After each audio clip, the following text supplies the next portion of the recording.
नमस्कार, मैं जितेंद्र चतुर्वेदी। मतांतर में आप लोगों का स्वागत है।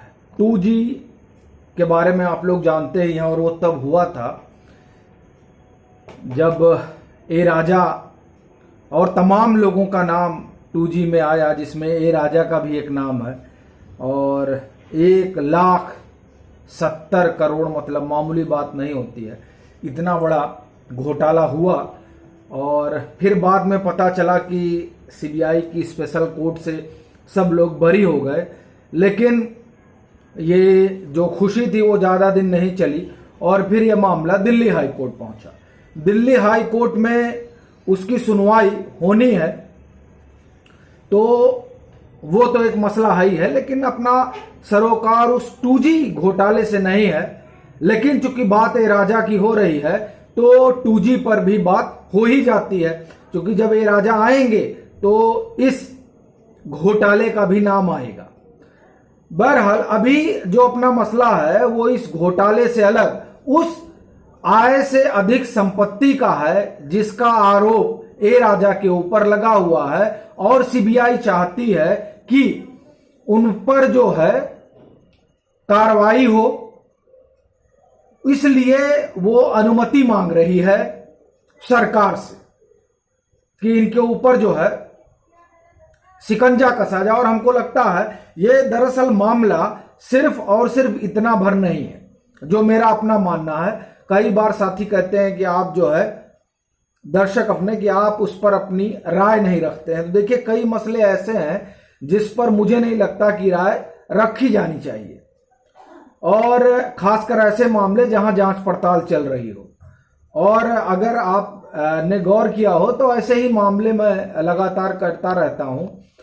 बहरहाल तो ये 2G के प्राइम एक्यूज रहे ही हैं, इनको तब सीबीआई ने कई बार नोटिस वगैरह देके बुलाया ही था, लेकिन अभी सरोकार इनके उस 28 करोड़ रुपए से है जो जिसे माना जा रहा है कि ये एक तरीके से जो है या ऐसे अधिक संपत्ति और भ्रष्टाचार का मामला है।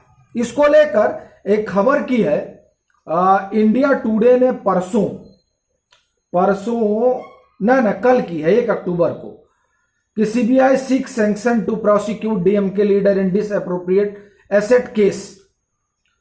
अब ये जो मामला है इसमें ऐसा माना जा रहा है, according to sources, sanction has been sought from the center to file a charge sheet under the Prevention of Corruption Act against ए राजा। तो अगर इनके खिलाफ चार्जशीट फाइल होती है और फिर इनसे पूछताछ होती है, तो आप एक चीज मान के चलिए कि जो 2G के कई उसमें आप समझिए किरदार जो बचकर टहल रहे हैं और डाउट ऑफ बेनिफिट, वो हमको लगता है कि उस डाउट ऑफ बेनिफिट से वो सारे के सारे बाहर निकल जाएंगे। मतलब ये हुआ कि जो डाउट ऑफ बेनिफिट लेकर टहल रहे हैं वो बेनकाब हो जाएंगे जब इस देखिए जो 28 करोड़ रुपए जो इनके पास आए वो कहां से आए। इसे सीबीआई मानती है कि ये जो है ये करप्शन है, ये भ्रष्टाचार है, और ये संभवतः वो मानती है ब्राइब है, इसीलिए प्रिवेंशन ऑफ करप्शन एक्ट के तहत वो कह रही कि इनके ऊपर चार्जशीट हो, और यही सीबीआई भी इसी इरादे में है।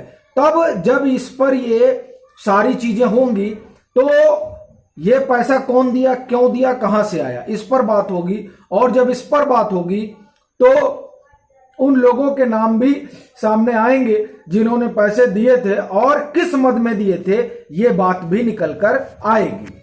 आप लोग तो इस बात से वाकिफ होंगे ही, और जाहिर तौर पर होंगे कि 2015 में भी इनके ऊपर इस तरह के चार्जेस लगे थे। लेकिन अब बड़ी आप ये समझिए कि जो इस तरह के पॉलिटिशियन हैं, इनके लिए बचना और कानून से खेलना कई बार बड़ा सहज हो जाता है।